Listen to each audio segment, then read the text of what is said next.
New Jersey. I've been filming this stuff since I heard about any of this binary system.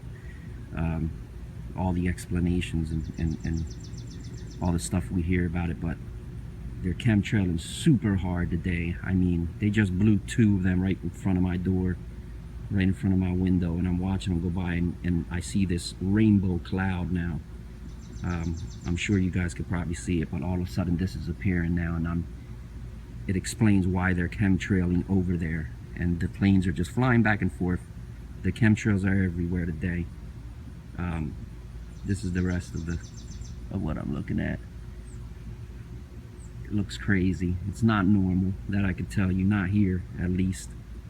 That rainbow is not normal. The chemtrails aren't normal. It's nutty. Somebody give me an explanation. See you guys.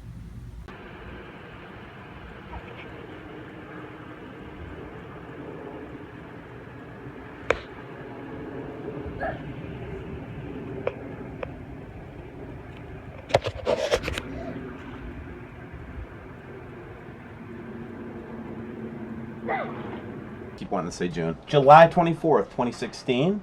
And I'm going to start out by looking at this FAA aviation weather camera site. And I want to spend a minute showing you how you can look at and look for the objects and artifacts that we're all seeing in the sky right now. So basically, go to this site list. You can select any of these cameras by this list, but you can, in case somebody like shows you a camera, you can go right to it.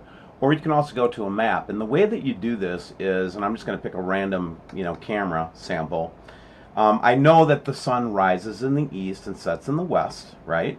So this morning, obviously, if I wanted to look at it's like a 6-hour cam that they look at. So what I might do is I might look at the most east-facing camera this morning. In this case, it would be Eagle. Click on it. Up comes 3 cameras, right? I know that the sun's been coming up in the northeast, so I might pick that loop as a research point, right? And say, okay, well, what did we see this morning on the sunrise for this particular camera? And you can do the same thing. You can look at sunsets and sunrises. Typically, that's where you see the most action. And so let's just go through and let's just play what happened this morning there. First thing I see right away was a big orb.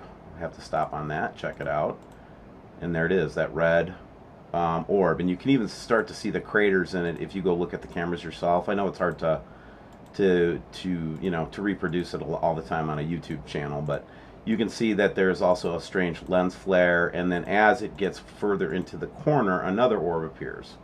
So all these FAA cameras up in Alaska and Canada, and this is the map also that you can look at, and you can see all the different places that you can look at this footage, both in Alaska, United States and Canada, and just pick out different places and then check out the 6-hour loops as the sun sets or rises over those locations, and you can actually pick up some of this phenomenon yourself.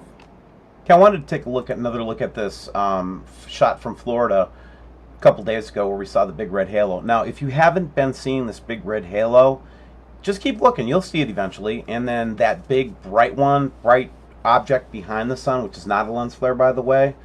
Let's take a look at this another camera to kind of explain what we might be seeing here. So as you can see, there's a like a little dot behind the sun as it comes up in Barrow Northeast a couple days ago, and you can see this quite often. And then it's get this very weird lens flare. I believe that is actually that little dot behind the sun. That is a star. It might be 2. It might be blue and red. Hard to tell. But we get different refractions and reflections off of it. So I'm just saying that I think that it is the same.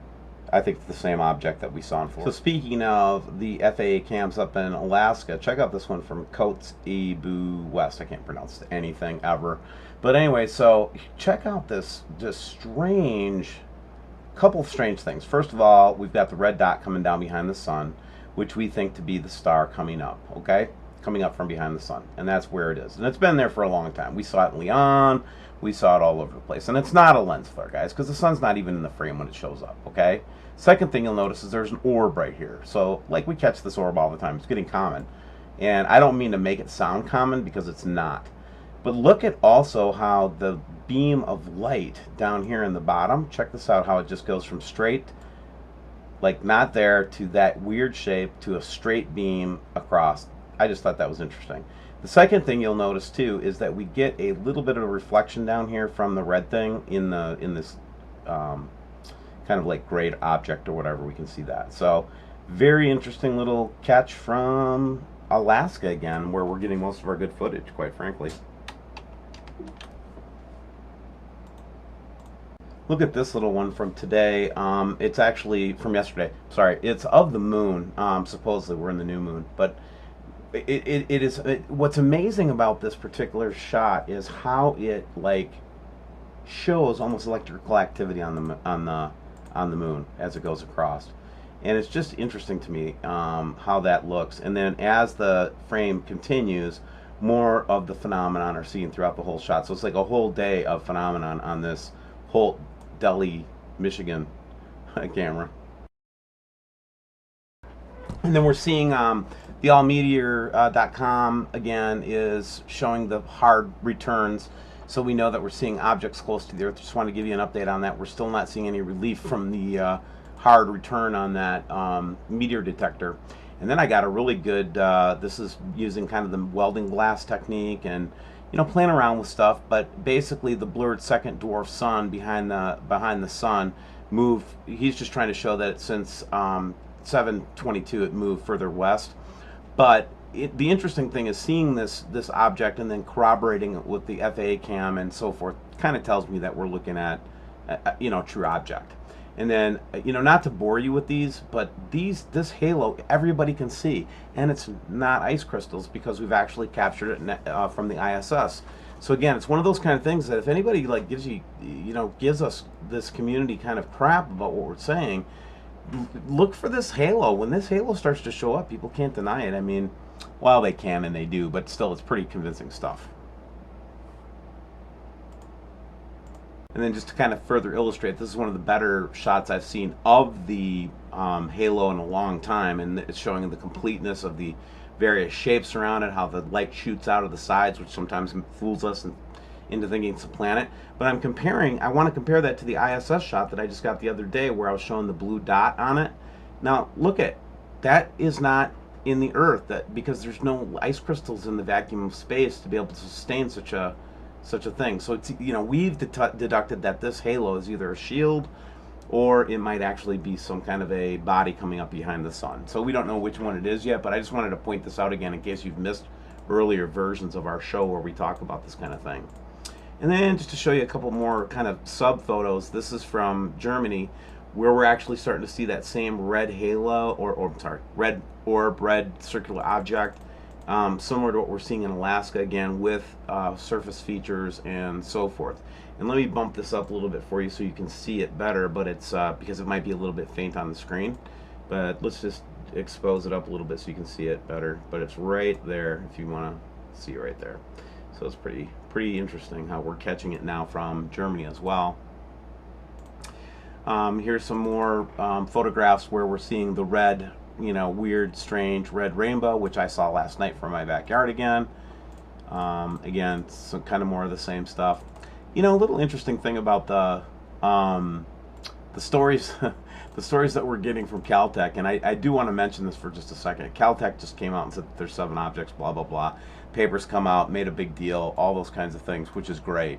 But just remember, man, at the end of the day, we always know when it's been there. It's just a matter of when they're going to actually come out and tell us more about it and actually disclose it. And a lot of people are talking to me about how afraid they are and fearful of what's going on and so forth. And I want to just keep coming back to there is a way to conquer fear, and there's actually a couple different ways. But one of the most effective ways to conquer fear, in my opinion, is you need to learn how to quiet your mind down, and that's hard to do when you're in a panic. You got Jason with a axe over your head, so you have to practice that a lot. And the second place that you get freed from fear is love, because love is the antidote for fear, and that's what a lot of people don't know. So let me give you an example. If you feel like you're unforgiven by someone, do you tend to fear them? Well, love comes in and says, I forgive you, so you don't have to be afraid anymore. That's an example of what I'm talking about. That's also my Yeshua Jesus. That's the way he is. He stopped condemning us And what he really wants us to do is to come to him now that it's all paid for and it's all done, it's all over. We come to him for help, and that's how you can conquer fear. And then again, like I said, the other thing you do, and there's a lot of Buddhist techniques around this, or meditation techniques, which I'm very, very a big advocate of, because you can learn from the Buddhists how to tell the difference between the stupid noise in your brain versus your own self, your own spirit, your own consciousness. So, don't be afraid to look at other places for help, but at the end of the day, the only real true source is Yeshua, Jesus. And I know that, and I'm not perfect. I sin like a freight train. I'm horrible sometimes. But at the end of the day, I know I'm forgiven, and that forgiveness and love is what casts out fear for me. I hope you have a good day. Bye.